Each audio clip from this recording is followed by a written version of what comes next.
badiba xildhibaanada golayaasha guurtida iyo wakiilada ee laga soo doortay gobolka Awdal oo maanta jir jaraa'id ku qabtay xarunta baarlamaanka ee Soomaaliland ayaa waxay ka hadleen arrimaha saami qaybsiga waxaanay hoosta ka xariiqeen inaanay marnaba ogolaan doonin inay Soomaaliland ka dhacdo doorasho bilaa saami qaybsiya xitaa haddii ay ku burburayso waa kuwan xildhibaanada oo ka hadlaya arrintaasi annaga oo xildhibaanadii roolkii aan lahayn waxaan uga gaabinaynay mar walba oo u qaban weynay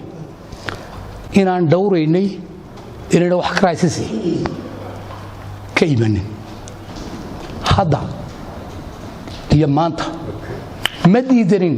inay doorasho ka dhacdo waddanka laakiin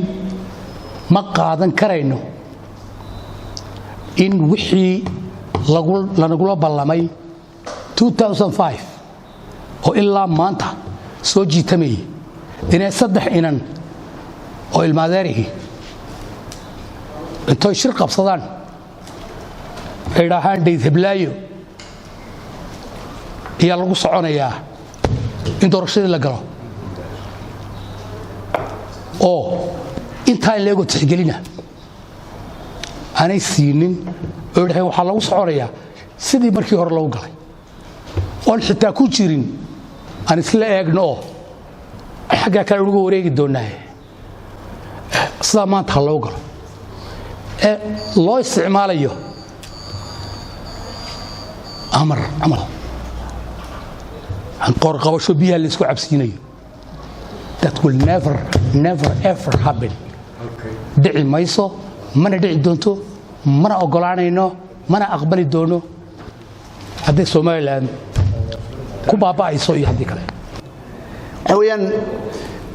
barnaamijkaasi in la qabiyo tira ay ahayd madaxweyne Muuse Biixi in alla intuu walolaha ku jiray meel walba wuxuu ka sheegay inuu barnaamijka u horeeyo wax ka qabanayo ka noqon doono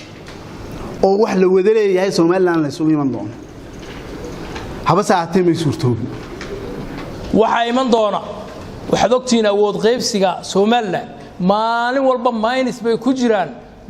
dadka gobolada galbeedka soo jeeda markaad ka soo bilaatid markaan ka soo bilowno inaciga nin weyn buu ahaa oo wax garad oo wax badan xeerinaya daayirayaal yimid minus baa ku sii dhacay waxa yimid Siiraayo minus baa ku sii dhacay waxa yimid Muuse Biixi waa maalintay ugu darnayd bay maraysaa halkan waxaan kaloo ka hambalyeynaa odayaashii qaranka waxaan anagoo ka turjumayna labada gole taageersanahay shacbiga aanu ka wakiilkanahay rabitaankooda hadday tahay dhalinyarada hadday tahay odayada masiirkani ma noqonayo mid cid looga martiyahay waxbaynu wada leenahay waxbaan wada samaysanay haddii wixii ay noqotay in cid qoorta iskaga duubto noqon mayso markaad wax sii jiray la tahay waxaan mahadnaq ballaadhan u soo jeedinayaa oo aan aad ugu ammaanayaa sida ay uga dhiidhiyeen oo ay masiirka iyo baawarka ummadda meel u dhigeen guud ahaan shacabka reer Awdal gaar ahaan ilaahay raalli ah ka ahaadee salaadiinta sharafta mudan ee gobolku leeyahay waxaan doonayaa inaan toos u carabaabo waxa weeye dhalinyarada masiirkooga iyo awood qaybsigooga waxa weeye maanta muujiyay ee aan ka gaban mahadnaqa ballaadhan baan u soo jeedinayaa waxaan u sheegayaa inay xildhibaanadu u soo socdaan gobolka Awdal dhalinyarada waayeelka salaadiinta gobolka iyo guud ahaan inaynu halkaa ku tashanayno bayaanna ka soo saari doono si kastaba ha ahaatee hadalka xildhibaanadani ayaa ku soo beegmaya